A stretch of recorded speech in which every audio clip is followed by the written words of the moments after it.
মথিলিখিত সুসমাচার অধ্যয়নে আপনাদের স্বাগতম। আপনি যিশুর জীবন এবং শিক্ষাগুলি যতই অধ্যয়ন করতে থাকবেন, ততই একটি প্রাথমিক বিষয় সবসময় দেখতে পাবেন। তা হলো তিনি কিভাবে অপ্রত্যাশিত বিষয়গুলি উপস্থাপন করেন। আপনি যখনই মনে করবেন তিনি এটা বলবেন, ঠিক তখনই তার উল্টোটা বলেন। আজ আমরা এমন কিছু বিষয় দেখব কিভাবে যিশু তার শিক্ষা দিয়ে আমাদেরকে চমকে দেন। যিশুর করা সবচেয়ে আশ্চর্যজনক কিছু শিক্ষা, গল্প বা দৃষ্টান্তের মধ্যে থেকে বেরিয়ে আসে। যিশু যখন এই দৃষ্টান্তগুলো বলেন, তখন তিনি দুটি কাজ সম্পন্ন করেন। প্রথমত, তিনি কঠিন ধারণাগুলিকে সেই বিষয়গুলির সাথে যুক্ত করে চিত্রিত করেন যা সবাই জানে। তার গল্পে সাধারণ মানুষ, যেমন কৃষক, মজুর, সাধারণ লোকদের চরিত্র উপস্থাপন করেন, কিন্তু একই সময় দৃষ্টান্তগুলি যারা গভীরভাবে মনোনিবেশ না করে, তাদের কাছ থেকে গভীর সত্য গোপন থেকে যায়। আজ আমরা যে প্রথম দৃষ্টান্তটি পড়ব, তা মথি 20 অধ্যায় 1 থেকে 6 পদে পাওয়া যায়, যা আঙ্গুর ক্ষেতের শ্রমিকদের দৃষ্টান্ত হিসেবে পরিচিত। এই দৃষ্টান্তটি এমন এক ব্যক্তির, যে সকাল 6টায় বাইরে যায় এবং তার দ্রাক্ষাক্ষেত্রে কাজ করার জন্য লোক নিয়োগ করেন। তিনি তাদের 1 দিনার মজুরিতে নিয়োগ দেন, যা 1 দিনের বেতন। তিনি তাদের এই মজুরি দিতে ইচ্ছুক যদি তারা দ্রাক্ষাক্ষেত্রে পুরো দিন কাজ করে, মানে সকাল 6টা থেকে সন্ধ্যা 6টা পর্যন্ত কাজ করে। তিনি আবার সকাল 10টায় বাইরে যান এবং একইভাবে লোক নিয়ে এসে কাজে নিয়োগ করেন। আবারও দুপুরে তিনি একইভাবে বাইরে গিয়ে কিছু লোককে নিয়ে এসে কাজ করতে বলেন। তিনি বিকাল 5টার সময় কিছু লোককে দাঁড়িয়ে থাকতে দেখে বলেন, তোমরা কাজ করছো না কেন? তারা উত্তর দেয়, কেউ আমাদের নিয়োগ করেনি। তখন আঙ্গুর ক্ষেতের মালিক বলেন, তোমরা যদি আমার দ্রাক্ষাক্ষেত্রে 1 দিনারে কাজ করতে চাও, তবে আমি তোমাদের নিয়োগ করব। তারা রাজি হয় এবং তারা দ্রাক্ষাক্ষেত্রের শ্রমিকদের সাথে কাজে যোগ দেয়। সন্ধ্যা 6টার সময় যখন কাজ বন্ধ হয়, শ্রমিকরা তাদের মজুরি পাওয়ার জন্য লাইনে দাঁড়ায়। তখন তারা সবাই 1 দিনার করে পায়। আপনি যেমন আশা করতে পারেন যে শ্রমিকেরা সকাল 6টা থেকে সন্ধ্যা 6টা পর্যন্ত দ্রাক্ষাক্ষেত্রে কাজ করত, তারা বিরক্ত হয়ে যায় যখন তারা দেখে যে যারা মাত্র 1 ঘন্টা কাজ করেছে তারাও তাদের মতো করে একই সমান বেতন পাচ্ছে। তারা নিয়োগকর্তার কাছে এই অনিয়মের জন্য অভিযোগ করে, কিন্তু তিনি তাদের মথি 20 অধ্যায় 13 থেকে 15 পদের আলোকে তাদের অভিযোগের জবাব দেন। বন্ধুগণ, আমি তোমাদের প্রতি কোনো অন্যায় করছি না। তুমি কি আমার সাথে 1 দিনের বিনিময়ে কাজ করতে একমত ছিলে না? তোমার যা পাও না, এসো তা নিয়ে যাও। কিন্তু আমি তোমার মতোই এই শেষ যে মজুর কাজ করেছে তাকেও তোমার সমপরিমাণ মজুরি দিতে চাই। আমার নিজের যা ইচ্ছা তাই করা কি আমার জন্য বৈধ নয়? নাকি আমি উদার বলে তোমার ঈর্ষা হচ্ছে? এইভাবে তিনি বিড়বিড় করে সমালোচনা করা কর্মীদের উত্তর দেন। তাহলে এই দৃষ্টান্তে যিশু যে শিক্ষা দিচ্ছেন তা কি? তিনি 16 পদে তার বার্তার সারমর্ম করেন, যেখানে তিনি বলেন, একইভাবে শেষে যারা তারা প্রথম হবে, আর প্রথম যারা তারা শেষে পড়বে। অন্য কথায়, ঈশ্বরের রাজ্য আপনার প্রত্যাশা অনুযায়ী কাজ করে না। শ্রমিকদের অভিযোগের সাথে একমত হওয়ার কারণে আমাদের মধ্যে কেউ কেউ এই গল্পের প্রতি প্রতিক্রিয়া জানাতে পারে।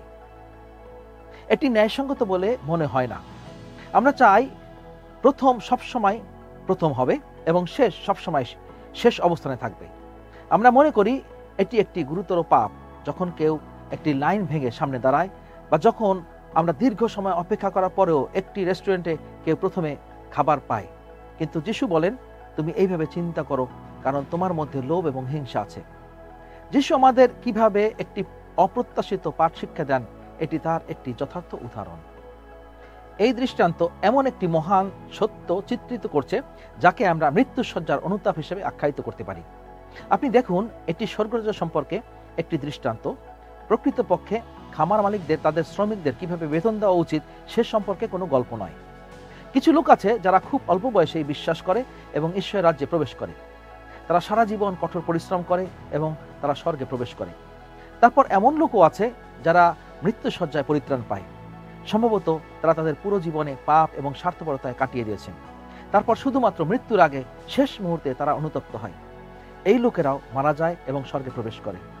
দ্রাক্ষাক্ষেত্রের শ্রমিকদের দৃষ্টান্ত আমাদের দেখায় যে স্বর্গরাজ্যে কেউ আগে আসলে যেমন গ্রহণ করা হয়, ঠিক তেমনি যিনি শেষে আসবেন তাকেও গ্রহণ করা হবে। যিশু একজন চোরের পাশে ক্রুশবিদ্ধ অবস্থায় থাকার সময় এই কাজটি করেছিলেন। এখানে আমরা এই নীতির একটি বড় উদাহরণ দেখতে পাই। লুক 23 অধ্যায় 42 পদে চোর যিশুর দিকে ফিরে তাকালেন। তিনি বললেন, যিশু, আপনি যখন রাজত্ব করতে ফিরে আসবেন তখন আমার কথা মনে করবেন। সে মৃত্যু শয্যায় অনুতাপের অভিজ্ঞতা লাভ করেছে। যিশু উত্তর দিতে পারতেন এবং বলতে পারতেন, অনুতাপ করার জন্য তোমার সারা জীবন ছিল, আর এখন তোমার অনেক দেরি হয়ে গেছে। কিন্তু তার পরিবর্তে যিশু অপ্রত্যাশিত কাজটি করেন, যা লূক 23:42 তিনি তাকে উত্তর দেন, আমি তোমাকে সত্য বলছি, আজকেই তুমি আমার সঙ্গে পরম দেশে উপস্থিত হবে। যিশু এই চোরকে বলেন যে তার অনুতাপ এবং খ্রিস্টের তার বিশ্বাস তাকে রক্ষা করেছে। সে মারা গেলে স্বর্গে যিশুর সাথে যুক্ত হবে। সে স্বর্গে সেই ব্যক্তির মতো থাকবে যে তার পুরো জীবন একজন বিশ্বাসী হিসেবে যিশুকে অনুসরণ করে এবং ভালো কাজ করে কাটিয়ে দিয়েছে। অনুতাপ করতে এবং পরিত্রাণ পেতে কখনোই দেরি করা ঠিক নয়। এখন যিশুর অপ্রত্যাশিত দৃষ্টান্ত শেখার এটাই একমাত্র পাঠ নয়। তিনি যখন বলেন শেষের জন প্রথম হবে, তিনি আমাদেরকে তার রাজ্যের একটি মহান নীতি দিচ্ছেন। এই নীতিটি আরও ভালোভাবে বোঝার জন্য আসুন দেখি অন্য একটি পরিস্থিতিতে যিশু কিভাবে শিক্ষা দেন।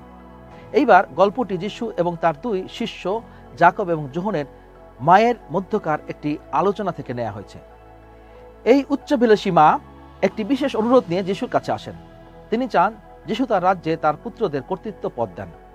মথি 20:21 তিনি যিশুকে বলেন, আপনি এই আদেশ দিন যেন আপনার রাজ্যে আমার এই দুই ছেলের একজন আপনার ডান পাশে আর একজন বা পাশে বসতে পারে। একই সাহসী অনুরোধ। তিনি চান তার পুত্ররা স্বয়ং যিশুর পাশে সমগ্র রাজ্যের সর্বোচ্চ অবস্থানে থাকুক। এখন আশ্চর্যজনকভাবে যিশু তাকে তিরস্কার করেননি। তিনি তার অনুরোধ গ্রহণ করবার বিষয়টাকেও স্বীকার করেননি। কিন্তু রাজ্যের কর্তৃত্ব কেমন তা নিয়ে তার শিষ্যদের ভুল বোঝাবুঝি সংশোধন করার জন্য তিনি এই সুযোগটি গ্রহণ করেন। এখানে আপনারা দেখুন, যাকব এবং যোহনের মা এই অনুরোধ করার সাথে সাথে অন্য 10 জন শিষ্য রেগে যান। তারাও কর্তৃত্বের পদ চান এবং তারা এই তরুণ ভাইদের প্রতি ক্ষোভ প্রকাশ করেন এই ভেবে যে তারা বাকিদের বাদ দিয়ে তাদের উচ্চ পদে আসীন করা উচিত বলে মনে করছে। যিশু অবশ্য তাদের রাজ্যের নেতৃত্বের একটি মহান পাঠ শিক্ষা দিতে গিয়ে তাদের সবাইকে সঠিক অবস্থানে রাখেন। মথি 20:25-28 যিশু বলেন, তোমরা এই কথা জানো যে অজিহুদীদের মধ্যে শাসনকর্তারা তাদের প্রভু হয় এবং নেতারা তাদের উপরে হুকুম চালায়, কিন্তু তোমাদের মধ্যে তা হওয়া উচিত নয়। তোমাদের মধ্যে যে বড় হতে চায় তাকে তোমাদের সেবাকারী হতে হবে, আর যে প্রথম হতে চায় তাকে তোমাদের দাস হতে হবে। মনে রেখো, মনুষ্যপুত্র সেবা পেতে আসেননি, বরং সেবা করতে এসেছেন এবং অনেকের লোকের মুক্তির মূল্য হিসেবে তাদের প্রাণের পরিবর্তে নিজের প্রাণ দিতে এসেছেন। এই অনুচ্ছেদে যিশু আমাদের শিক্ষা দিচ্ছেন যে তার রাজ্যে মহান হবার একমাত্র উপায় হলো সেবা করা। যিশু নিজেই এই পাঠের সবচেয়ে বড় উদাহরণ।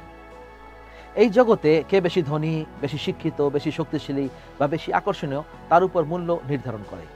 এটাই এই জগতে মানুষের কাছে গুরুত্বপূর্ণ। তারা নিজেদের অবস্থানকে নির্ধারণ করে অন্যের চাইতে নিজে কি এগিয়ে আছে নাকি পিছিয়ে আছে তার উপর ভিত্তি করে। আমার কাছে আপনার চেয়ে বেশি আছে, তাই আমি আপনার চেয়ে ভালো। এটি একটি দুঃখজনক প্রতিযোগিতা এবং যিশু আমাদের এই প্রতিযোগিতায় অংশগ্রহণ না করতে বলেন। এটা তার রাজ্যের পথ নয়। যিশু সেবা করাকে মূল্য দেন, যে অন্যদেরকে প্রথম অবস্থানে রাখেন এবং নিজেকে সবার শেষে রাখেন, তাকেই যিশু সর্বশ্রেষ্ঠ বলেন। যিশু সম্পূর্ণরূপে আমাদের প্রত্যাশাকে অন্যদিকে ঘুরিয়ে দেন। এখন আমাদের বাকি সময়টা আরেকবার দৃষ্টিপাত করা যাক। যখন যিশু যা করবেন বলে আপনি মনে করছেন, ঠিক তার বিপরীত কাজটি তিনি করেন। এটি খেজুরপত্র রবিবারের গল্প। যখন যিশু একটি গাধায় চড়ে জেরুজালেমে বিজয় যাত্রা করেন। যিশুই হলেন মসীহ, যিনি বহু আগে থেকেই প্রতিজ্ঞাবদ্ধ ছিলেন, যিনি অত্যাচারীদের উৎখাত করবেন এবং তার অনন্তকালীয় রাজ্য প্রতিষ্ঠা করবেন। অন্তত প্রথম শতাব্দী সবাই এটাই প্রত্যাশা করেছে। কিন্তু যিশু একজন বিজয়ী জাগতিক রাজা হিসেবে আসেননি। তিনি আনুষ্ঠানিকভাবে রোমের শাসকদের কাছ থেকে এগিয়ে গিয়ে তার প্রমাণপত্র উপস্থাপন করেননি। তিনি জগতের রাজনৈতিক ক্ষমতাকে পরোয়া করেননি। এর পরিবর্তে তিনি অপ্রত্যাশিতভাবে অন্য কোথাও চলে যান। তিনি জগতের আত্মিক রাজধানী জেরুজালেমে যান এবং ধর্মীয় নেতাদের কাছে তার প্রমাণপত্র উপস্থাপন করেন। আসুন যিশু পৌঁছে কি করেন তা জানার জন্য আমরা এখন মথি 21 দেখি। আপনারা বেশিরভাগই সেই গল্পের সাথে পরিচিত, যেখানে যিশু একটি গাধায় চড়ে জেরুজালেম শহরে প্রবেশ করেন। কিন্তু এরপর কি ঘটে? একে বলে বিজয় যাত্রা। কিন্তু এখানে বিজয় আসলে কোথায়? যিশু গাধা থেকে নামবার পরপরই আমরা দেখি 21 অধ্যায় 12 পদে, পরে যিশু উপাসনা ঘরে ঢুকলেন এবং সেখানে যারা কেনাবেচা করছিল তাদের সবাইকে তাড়িয়ে দিলেন। তিনি টাকা বদল করে দেবার লোকদের টেবিল এবং যারা কবুতর বিক্রি করছিল তাদের বসবার জায়গা উল্টে দিয়ে বললেন, পবিত্র শাস্ত্রে ঈশ্বর বলেছেন, আমার গৃহকে প্রার্থনার গৃহ বলা হবে, কিন্তু তোমরা এটাকে দস্যুগণের গহ্বর করে তুলেছ। এখানে আপনারা দেখতে পাচ্ছেন যে অত্যাচারী রোমীয়দের মোকাবিলা করার পরিবর্তে যিশু সরাসরি জিহুদি ধর্মীয় নেতাদের মুখোমুখি হন। তিনি নিশ্চিত করেছেন যে প্রত্যেককে তার আশার মর্মার্থ বুঝতে পারছে। তিনি রাজনৈতিক কোনো রাজ্য প্রতিষ্ঠা করতে পৃথিবীতে আসেননি, তিনি আত্মিক রাজ্য প্রতিষ্ঠা করতে এসেছেন। তার উদ্দেশ্য এই ভালোবাসা এবং রক্ষা করা এবং সেবা করা। যিশু বিজয়ীদের বেশে এমন একজন হিসেবে প্রবেশ করেন যিনি অন্ধকারের আত্মিক শক্তিকে জয় করেন, কিন্তু সেই সাথে তিনি আত্মিকভাবে মৃতদেরও জীবন ফিরিয়ে দেন। এখানেই আমরা বিজয় দেখতে পাই। যখন যিশু মন্দির পরিষ্কার করেন তখন ধর্মীয় নেতারা তার কাছে যান এবং মথি 21:23 তাকে প্রশ্ন করেন, তুমি কোন অধিকারে এসব করছো? এই অধিকার তোমাকে কে দিয়েছে? এখন আপনি যিশুর কাছ থেকে কি ধরনের উত্তর আশা করবেন? অবশ্যই তার এমন কিছু বলা উচিত, আমার পিতা যিনি অব্রাহাম, ইসহাক এবং যাকবের ঈশ্বর, তিনি আমাকে স্বর্গে এবং পৃথিবীতে সমস্ত কর্তৃত্ব দিয়েছেন।